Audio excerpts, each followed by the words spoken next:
Boa noite.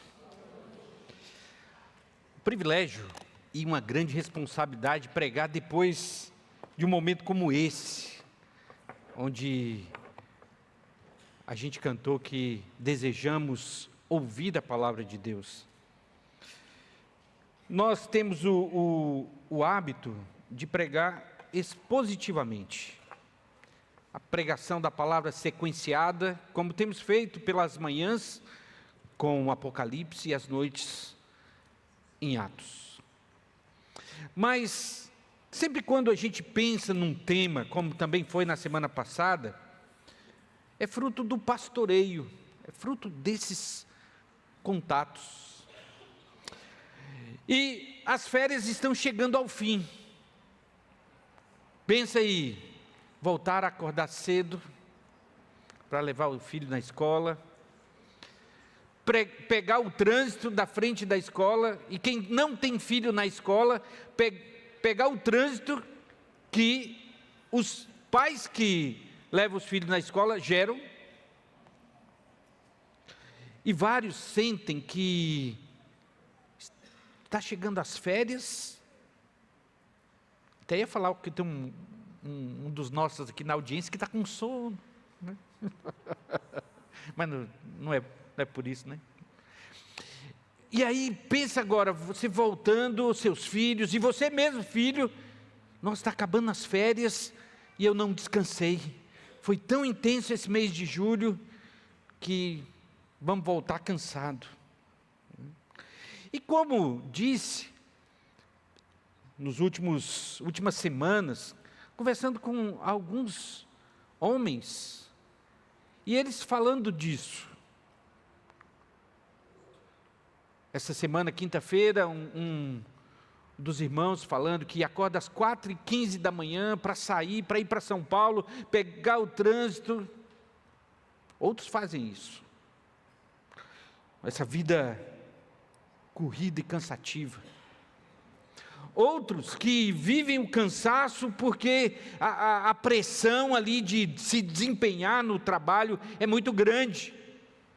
Conversando com alguns irmãos da área de TI, falando, olha, o mercado está difícil, a inteligência artificial está trazendo várias demissões, e aí fica aquela preocupação, o que vai acontecer, e aí alguns chefes, para fazer com que trabalhem mais, então coloque aquela interrogação, olha, precisamos produzir, que vai ter o corte, alguns vão ter que ficar aí pelo caminho, e aí a pessoa quer fazer mais, e muitos sentem que já deram bastante, quase tudo. Alguns dos homens passando por burnout, homens que diante da pressão, no próprio trabalho, começa a chorar, e ali traz aquela angústia, e aquilo também traz outras preocupações, ansiedade, fadiga.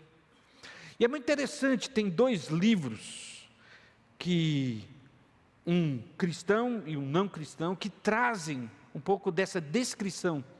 Um deles, o coreano Byung-Chul Han, que escreveu sobre a sociedade do cansaço. A descrição da nossa sociedade é exatamente essa, de pessoas que estão na busca incessante do desempenho, do sucesso, da produtividade, que estão perdendo a capacidade de descansar. Porque ainda que saia do trabalho, chega em casa, o cérebro não para, pensando, eu não fiz isso, eu não entreguei aquilo, eu ainda tenho essas metas para bater, e aquela pressão e o desempenho, fazendo isso. O Pirâmide da Sabedoria, que eu digo que cada pai de adolescente deveria ler junto com o seu filho, fala exatamente sobre esse desafio. Nós estamos na sociedade da informação, que traz tanta informação, que a gente tem quase como ele diz, uma glutonaria, né? É tanta comida de informação que a gente não consegue mais se alimentar. São notícias, vídeos, reels, podcasts, comentários, memes, anúncios, mensagens, tanta coisa. E aí a gente fica ali o tempo inteiro, de uma para outra, e vai, e muitas vezes cansaço. Além disso, o nosso cérebro não tem a capacidade de processar tudo isso. E o resultado de tanta informação é o quê? Mais ansiedade, fadiga mental, dificuldade de atenção. Eu fiquei assustado quando um dos índices da atenção, não de crianças, não de adolescentes, mas de adultos, na internet, é uma fração de segundos, ou de minutos, né? Cerca de 46 segundos, e está diminuindo. Agora imagina isso na interação entre pessoas. Às vezes sua esposa está falando, isso não acontece lá em casa, só com os irmãos que me relatam, né? Não sei o que é isso. Mas sua esposa está falando assim, e aí você está, o que eu falei? Repete, por favor. Olha, essa esposa, ninguém riu. Acho que não acontece na sua casa, aí fala, tão mal, né? Muita coisa, meus irmãos. Além disso, tudo precisa ser imediato, tem que ser curto, tem que ser emocionante, né? E o resultado disso é ansiedade, porque nós recebemos notícias de problemas que nós não podemos resolver. O cachorrinho que estava lá no telhado de uma cidade com enchente, a gente fica ali, meu Deus, como é que vai ser? Também a fragmentação, a ideia de que a nossa mente fica dividida, né? Como a gente passa stories no Instagram, é tão rápido, e a gente não tem a capacidade de concentrar numa coisa. Impotência. Você vê coisas e aí você pensa assim, daquela indignação, o que eu posso fazer para resolver isso? Nada. E muitas vezes isso traz uma paralisia. A gente fica diante da impotência, não sei o que fazer, não posso fazer nada. E tudo isso traz ansiedade, traz um fardo. Como dizem, antes de dormir, a gente não consegue dormir antes de olhar o celular, e aí vai dormir e não consegue dormir. Porque ou recebeu uma informação, ou recebeu uma notícia, ou recebeu uma crítica, ou recebeu uma demanda, e aí não consegue parar. Esse é o mundo que a gente vive.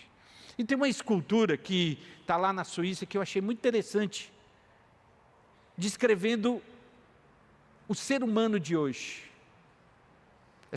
Essa escultura está lá na Suíça, chama Melancolia. E a ideia dessa escultura é o quê? Há um vazio na nossa vida, que nos leva a ter um sentimento quase diário e constante de depressão, de derrota.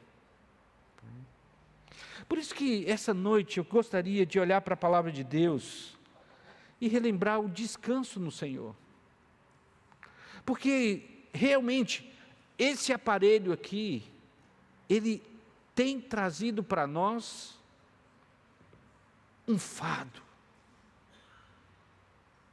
E toda a sociedade também, tudo que há, essa pressão por produtividade, essa preocupação com o futuro, como vai ser, vou manter meu emprego, então tem trazido cansaço. E como bem disse Agostinho, nosso coração não encontra descanso se esse descanso não vier do Senhor.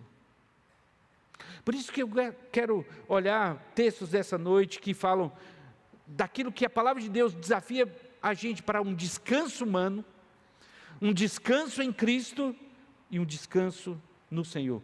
Nós vamos olhar vários textos e eu queria que você acompanhasse, né? O descanso de Deus, o descanso dentro do descanso humano.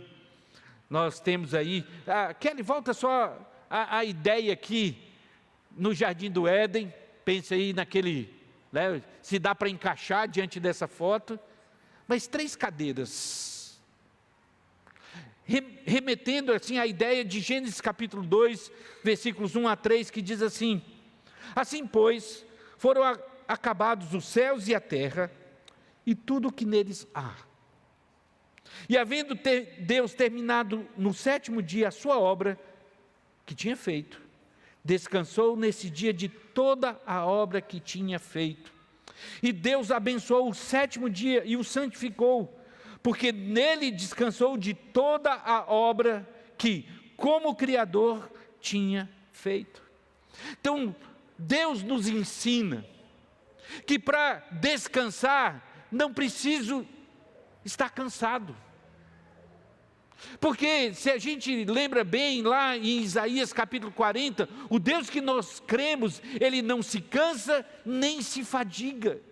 Então descansar não é porque eu preciso depois de um dia exaustivo, cansativo, não. O nosso Deus, Ele mostra para a gente que Ele descansou, depois de ter feito toda a sua obra, e mostrando para a gente que isso é um princípio daquele que conhece a sua criação. A ideia que Deus nos ensina é, nesse mundo de alta produtividade, nesse mundo de grande pressão, nós precisamos seguir o que Deus disse e falar: preciso dar uma parada. 6 dias o Senhor trabalhou, e Ele completou a sua obra. Ele não procrastinou. O que tinha que fazer no primeiro dia Ele fez, o que tinha para fazer no segundo dia Ele fez, o que tinha para fazer no terceiro dia Ele fez, assim no 4º dia, no 5º dia, e encerrou no 6º dia.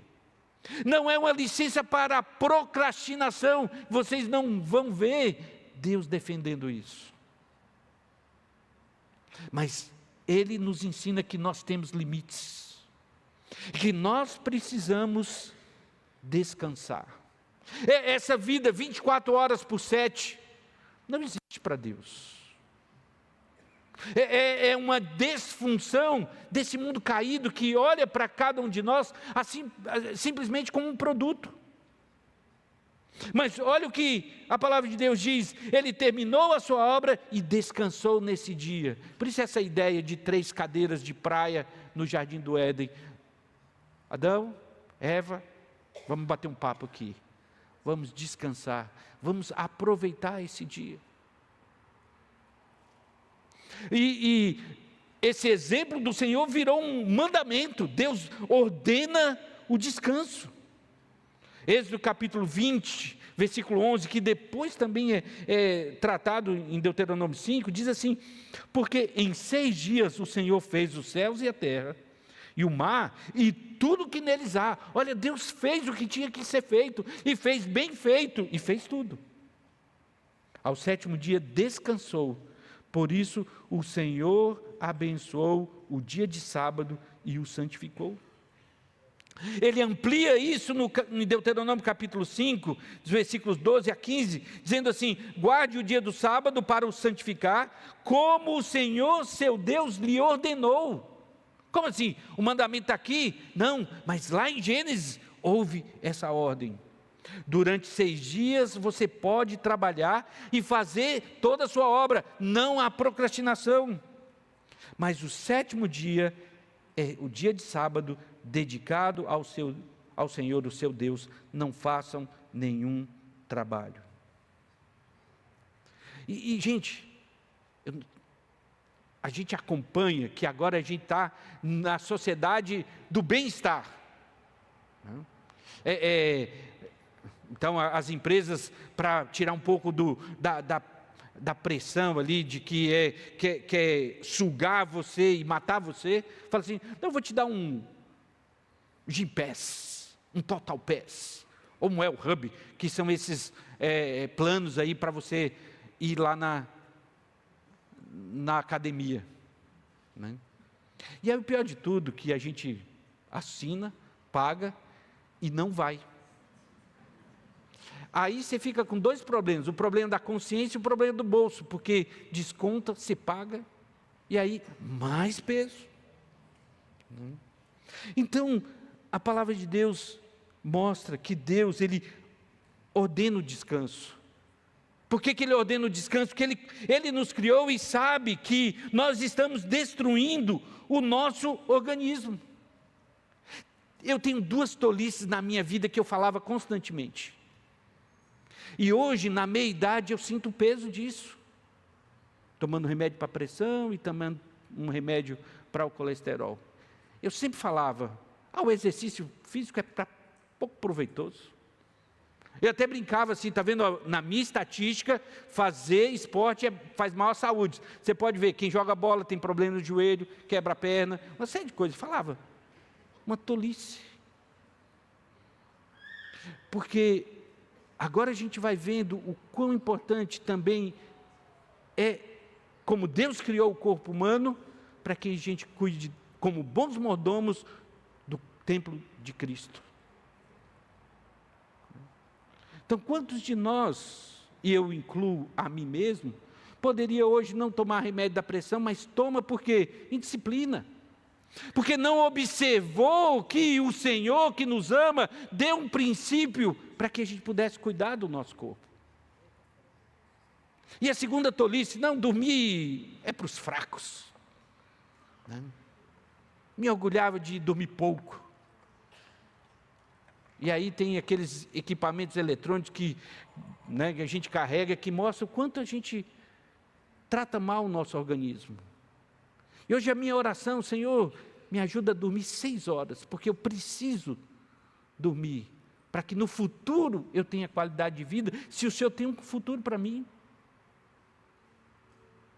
Mas a gente não observa que o princípio Deus estabeleceu, é necessário um descanso, não porque a gente se cansa, mas porque é uma ordem de Deus.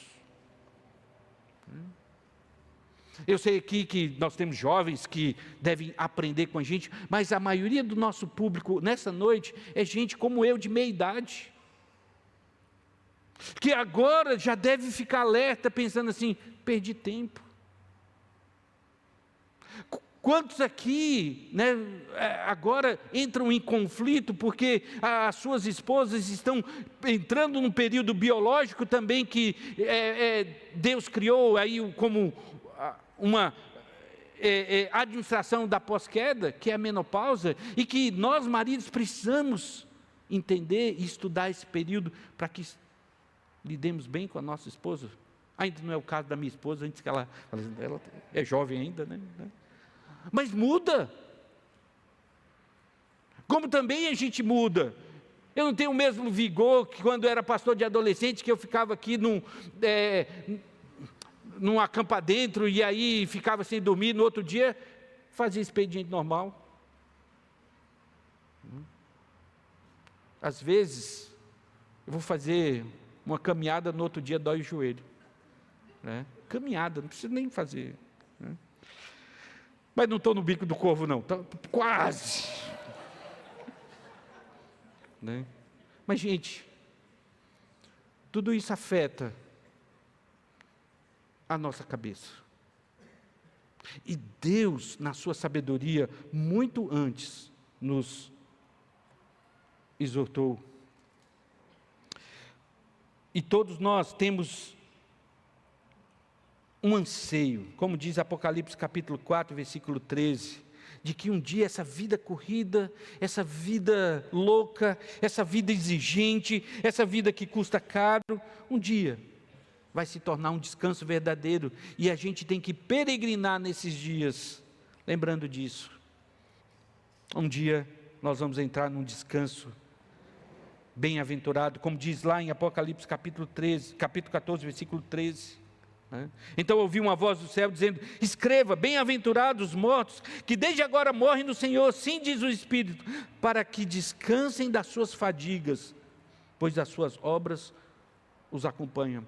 Então, é fato que nós vamos viver num mundo exigente, num mundo cheio de cobrança, num mundo que vai tentar tirar o máximo da gente, mas Deus nos orienta a não entrar nessa roda viva e respeitar os nossos limites, obedecendo a Deus. Então, portanto, observe o mandamento de Deus, cuide da sua saúde. Segundo, o descanso de Cristo. E a ideia é: troque a produtividade por contemplação. Né? Olha como Jesus, ele lidou com seus discípulos, lá em Marcos capítulo 6, versículo 31. Diz assim, Jesus dizendo com os seus discípulos, né? Venham repousar um pouco, à parte, num lugar deserto. Por que Jesus falou isso? Isso porque eles não tinham tempo nem para comer, visto serem muitos os que iam e vinham. Então foram de barco para um lugar deserto à parte. Jesus teve 33 anos e ele cumpriu a obra que ele tinha para fazer nos 3 anos de ministério, ou seja, não era alguém improdutivo, não era alguém procrastinador, mas ele sabia o limite dos seus discípulos. E ele sabia diante das necessidades. Meus amados irmãos, a necessidade a gente sempre vai ter, oportunidade também nós vamos ter. Mas o Senhor Jesus, mesmo diante da necessidade das pessoas, mesmo diante das oportunidades que apareciam, ele chegou para os seus discípulos e falou: espera aí, agora é hora da gente parar. Necessidade a gente vai ter sempre. E eu estou vendo que vocês não têm tempo nem para comer. Isso não é certo. Vamos de barco para um lugar à parte. É o próprio Jesus ensinando para cada um de nós que há limites.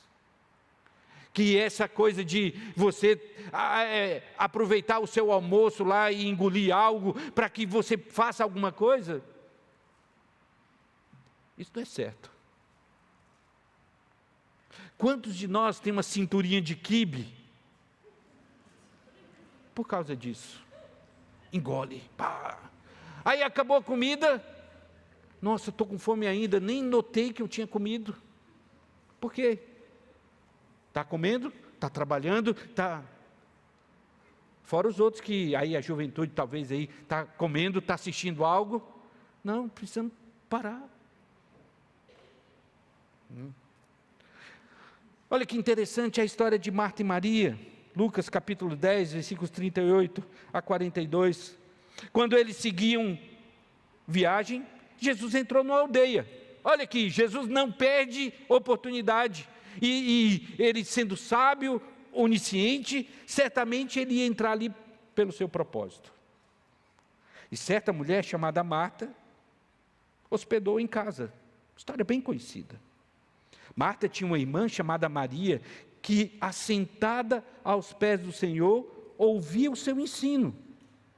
Marta agitava-se de um lado para o outro, ocupada em muitos serviços.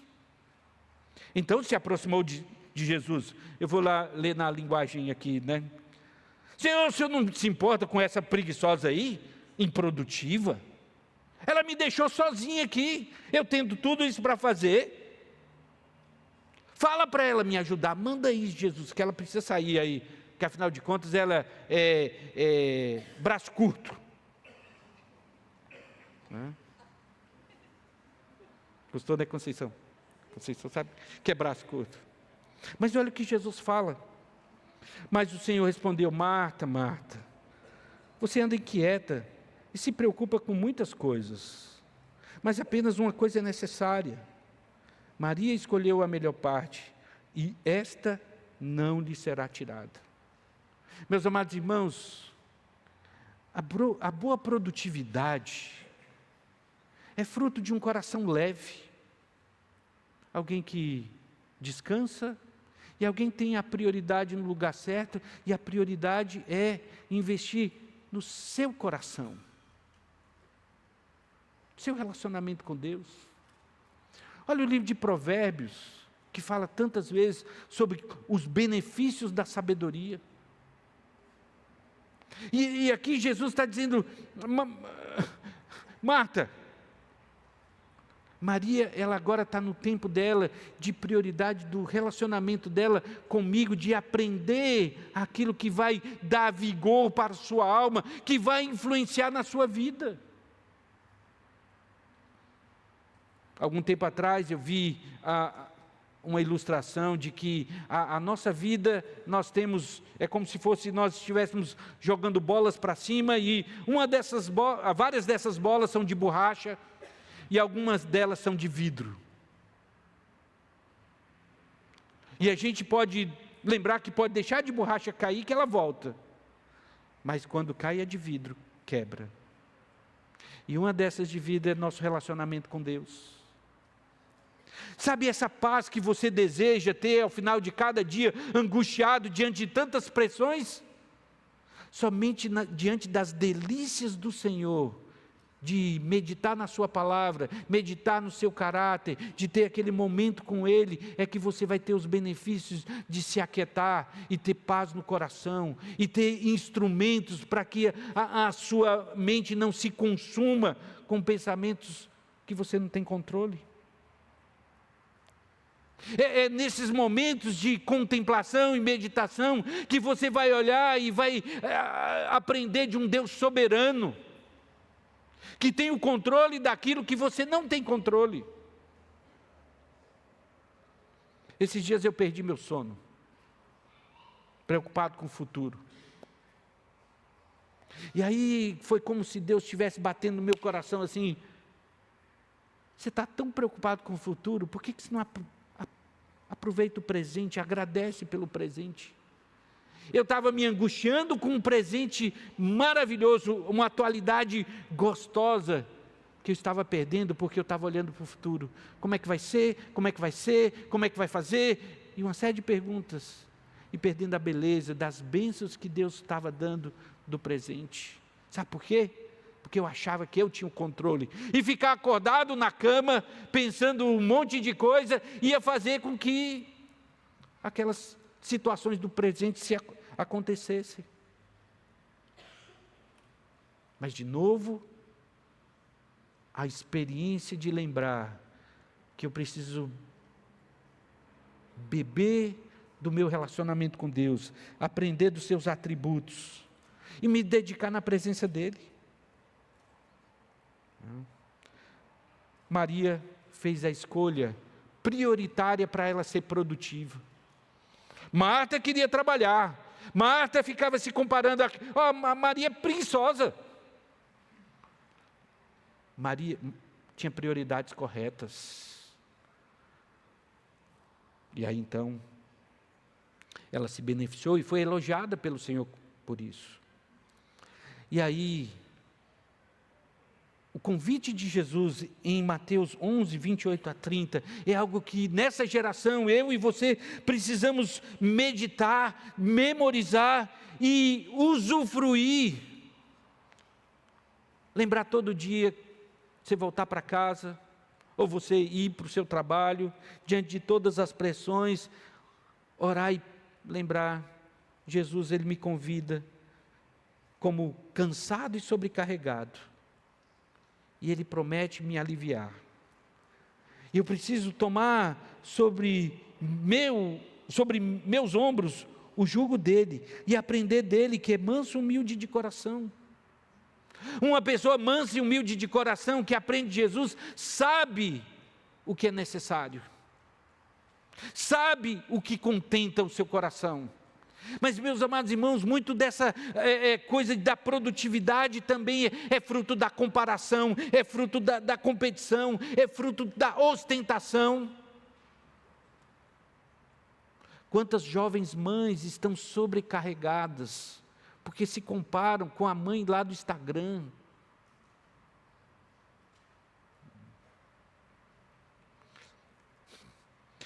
Que várias vezes o que mais aparece lá no meu Instagram é você perder a barriga de tai chi. Então na cadeira, 7 minutos, você vai ter um tanquinho assim, Eu tenho uma máquina de lavar aqui, 6 quilos, né, 12 às vezes está indo, né? Aí você fica, não, então em 7 semanas, não, 7 ou 7 dias, agora não lembro, né? Você vai ter aquela, né, aquele físico, né? E aí a inteligência artificial faz aqueles, né, aqueles chineses assim, baixinho, musculoso, né, com cabelo branco. Eu tenho 70 anos, mas olha o meu, né? Pois é, né? Mais angústia, né? Mais pressão. Mas aí Deus nos convida para aprender dele, que é manso e humilde de coração. E olha que Jesus diz: e vocês acharão descanso para a sua alma. Quer descanso? Está fadigado? Está ansioso ou ansiosa? Ouça as palavras de Jesus, o convite de Jesus. Ele oferece para nós descanso para as nossas almas. Terceiro descanso que nós podemos observar na palavra de Deus é o descanso do Senhor. E esse um descanso tem a ver com a nossa condução de vida. Eu queria que você abrisse comigo Isaías 48, versículos 12 a 19. Olha o que Deus fala para Israel naquela época, por boca de Isaías.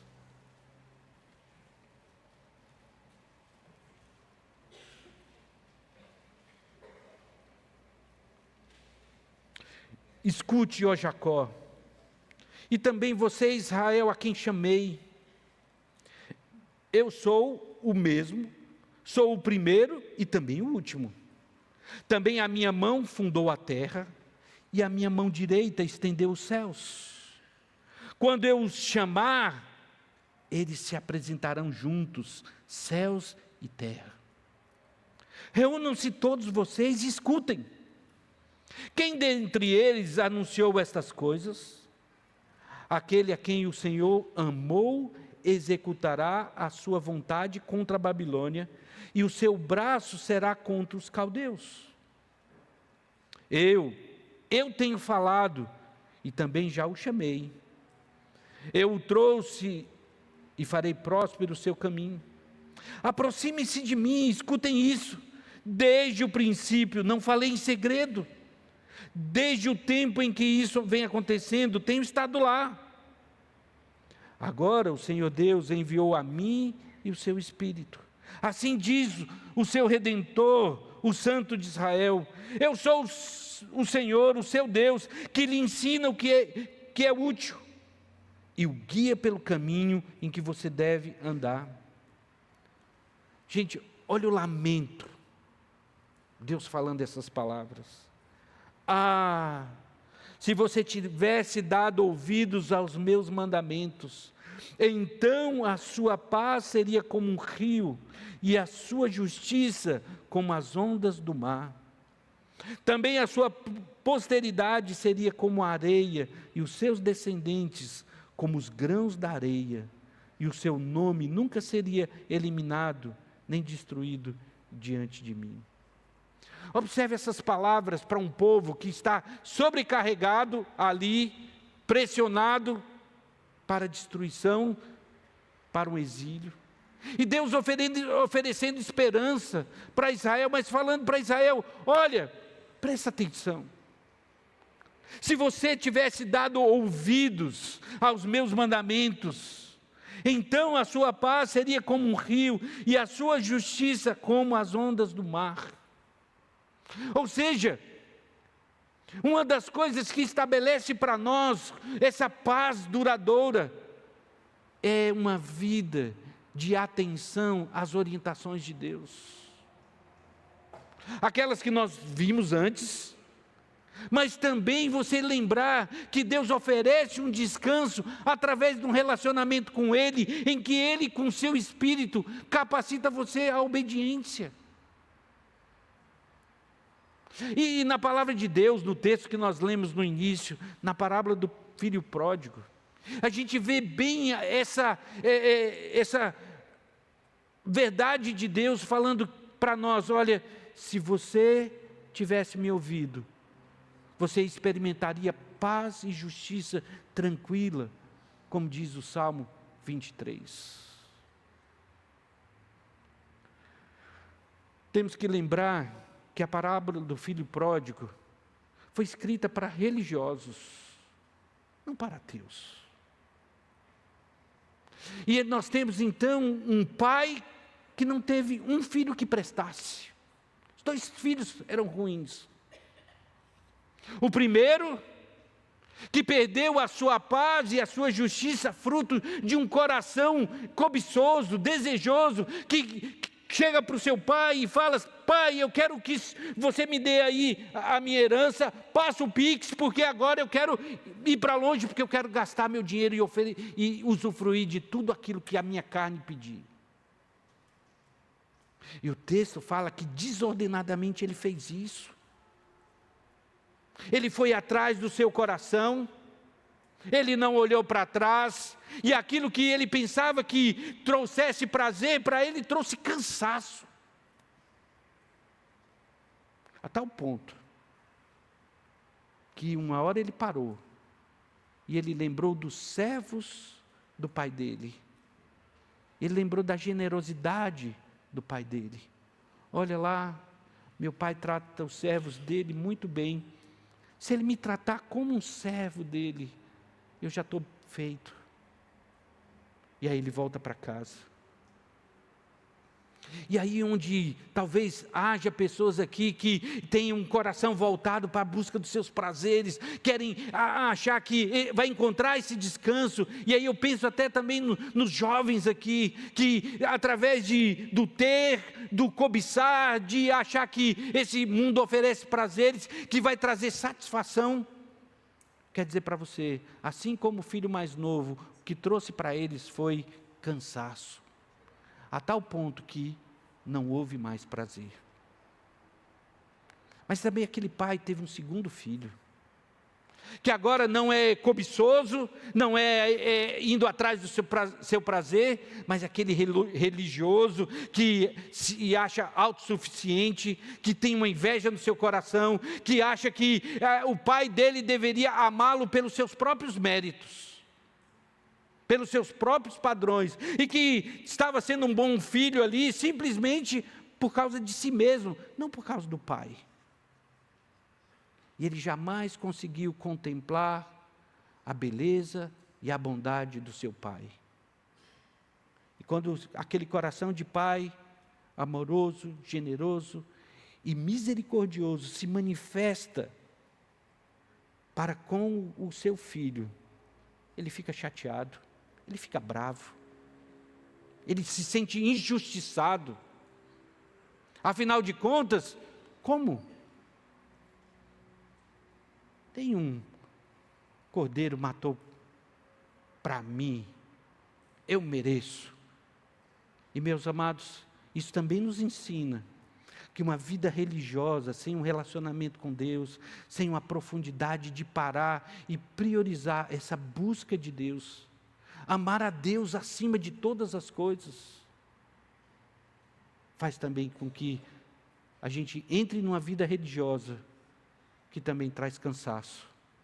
E quantos religiosos, depois o caminho é sair. Ou seja, a paz que Cristo oferece para nós no descanso dele, tem a ver com essa prioridade de andar com ele, de amá-lo, de chegar diante de Deus: Senhor, eu preciso que o Senhor seja a fonte da minha satisfação, do contentamento. Senhor, eu sei que tudo que o Senhor me dá é escolhido perfeitamente para mim, e por isso, Senhor, eu estou contente. Eu não vou olhar para o lado, para quem tem mais, para quem merece mais, para quem faz mais, porque eu sei que a sua bondade se manifesta a mim. Por isso, quando eu olho esse versículo que Deus fala para o povo de Israel, É Deus chamando o povo de Israel, falando assim: olha, vocês perderam a oportunidade de relacionar com aquele que criou vocês, que chamou vocês, que cuidou de vocês. E por vocês não enxergarem isso, vocês estão perdendo o contentamento na minha pessoa. Por isso, meus queridos, esse é o descanso que Deus oferece. Uma vida de relacionamento obediente com Deus produz na nossa vida paz como um rio e justiça como as ondas do mar.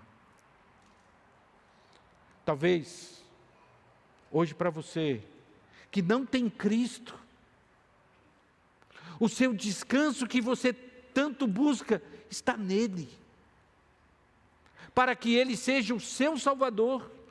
Talvez você tenha buscado tanto se satisfazer, preencher esse buraco da sua alma, mas somente Cristo pode preencher. Mas talvez você aqui, crente em Cristo, também está salvo, mas também exercita esse vazio. Aí não é mais para ser salvo, mas que está faltando beber na fonte, de buscar a Deus, de ir buscar cada dia aquele que promete para nós a água da vida, e bebê-la constantemente, que Ele oferece. Por isso, meus queridos, lembre-se disso. Talvez há aqueles aqui que estão usufruindo talvez de consequências na vida por não terem ouvido os mandamentos do Senhor, e hoje estão administrando na sua vida situações que também trazem cansaço, e Deus está oferecendo para você lembrar: olha, quando eu falei isso, eu também prometi um cuidado para o povo de Israel, e Ele promete para a gente também. Por isso, lembre-se disso. Quero concluir lembrando que nós vamos continuar vivendo num mundo hostil. Nós vamos continuar vivendo e tendo os efeitos do tempo na nossa carne, no nosso organismo. Mas eu preciso lembrar diariamente que Deus nos convida a buscá-lo e descansarmos totalmente nele. Por isso eu queria que a gente cantasse. Eu vou mudar aqui o combinado, né? O Thomas sugeriu uma música que eu acho que faz mais sentido a gente encerrar o nosso culto cantando essa música. É meu, somente meu, Deus falando para nós, o seu trabalho. E o meu trabalho, meu e o seu, é descansar nele. Essa confiança na soberania de Deus, é nessa confiança em que o descanso nele em primeiro lugar, e o descanso físico, vai fazer com que você tenha paz, e você tenha descanso, até para ser mais produtivo na sua vida como um todo.